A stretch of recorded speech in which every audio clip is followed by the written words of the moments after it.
June মাসের প্রথম সপ্তাহে আমার এক অফিস কলিগের বাড়ি বাগদায় আমি গিয়েছিলাম। তার আম বাগানে গ্রাফটিং করে তার বাবা এই গাছগুলি সব বানিয়েছেন।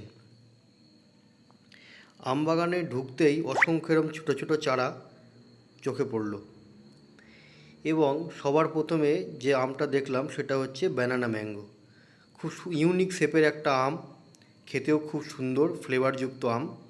ব্যানানা ম্যাঙ্গো থাইল্যান্ডের একটি ভ্যারাইটি। এরপর যেটা দেখলাম সেটা হচ্ছে king of Chakapat mango. King of Chakapat আমটিও একটি কালার ভ্যারাইটি, থাইল্যান্ডের ভ্যারাইটি। এটা অনেক বড় বড় সাইজের আম, ছোট ছোট গাছে এরকম সাইজের আম অনেক হয়ে আছে। এক একটা আমের সাইজ আমার হাতের থেকেও বড় এবং এটিও একটি সুন্দর রঙিন আম। জুন মাসের শেষের দিকে এই আমটি পাকে।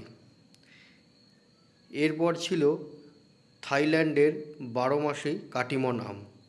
কাটিমন আমও আমি টেস্ট করে দেখলাম, খুব সুন্দর একটা ফ্লেভার আছে, মিষ্টি একটি আম, খুবই সুন্দর খেতে আমটি।